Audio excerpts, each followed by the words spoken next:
ఎప్పుడు చేస్తారు చెప్పండి? నక్షత్రాలు రాకముందే ఈవినింగ్ చెప్పాలి సాయం సంధ్యలు. ఈ 2 సంధ్యల్లో సాధారణంగా చేస్తారు. ఒక సంధ్య కనీసం ఒకసారి. కొంతమంది ఋషిములు 3 పూట కూడా సంధ్యావందనం చేశారు. మూడు ఎప్పుడు సంధ్యా సమయంలో చేసేవారు. పొద్దున 6 గంటలప్పుడు, మధ్యాహ్నం 12, ఈవినింగ్ 6 గంటలు. వాళ్ళు ఏదనుకోండి మన చర్చ కదా, మనం విన్నాం ముసులో నది దారి ఇవ్వాలంటే ఇచ్చేసేది కదా. మన చూసాం కదా, మన ఇతిహాసాల్లో చదివాం మనం. సో ఇటువంటి గొప్ప పవర్స్ ఉంటాయండి. కాబట్టి మీకు అవగాహన ఏదంటే సంకల్పం జరుగుతుంది. భగవంతుడి ఆశీర్వచనం ఎప్పుడు ఉంటుంది. సూర్యుడే ప్రత్యక్ష దైవం. విముక్తుల తర్వాత మీ కార్యక్రమాలు స్టార్ట్ చేయండి. జీవితంలో మీరు ఉన్నత స్థితి సమస్య లేదు, దాంట్లో ఏమాత్రం లేదు. This is my sincere advice. I practice. Without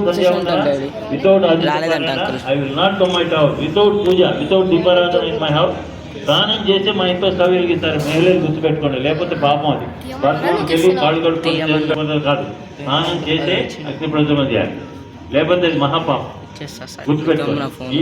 ఈ సూచనలు గమనిస్తూ నాకు కూడా వేరే కార్యక్రమం 8:30 ఉంది కాబట్టి మళ్ళీ ఒకసారి మీరందరూ కూడా సాధన ప్రక్రియ ప్రతిరోజు సాధన చేయండి.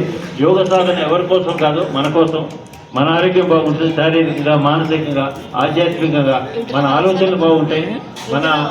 మనం బాగుంటాం, మన కుటుంబ సభ్యులు బాగుంటాం, సమాజానికి కూడా మనం సేవ చేయడానికి అవకాశం ఉంది. ఇది నా అనుభవంలో ఉన్నటువంటి మాటలు మీతో పంచుకోవడానికి అవకాశం ఇచ్చినట్టు గురువుకి, మిగతా మిత్రులందరూ కూడా పెద్దవాళ్ళందరూ వాళ్ళు ఒకసారి కృతజ్ఞతలు తీస్తూ తెలవాలి. Thank you so much sir, ఈ యొక్క అమూల్యమైన సందేశానికి. అలాగే స్టార్ట్ చేసిన చెప్పినట్టు సందేశం ఏతుందో అది మనం ఆశించడానికి ప్రయత్నిస్తాం. పెద్ద చెప్పిన మాట పెద్దల మాట పెద్దల మూట అనిపిస్తున్నారు. అంతే. 7:30.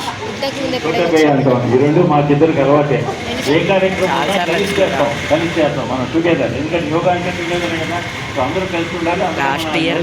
ఏ ఆర్గనైజేషన్ అందరం కలిసి చేయడానికి ప్రయత్నం చేయాలి. Thank you. అలాగే ఇద్దరు కూడా గురువు గారు, రవి ఇద్దరు కూడా చాలా నిస్వార్థపరులు.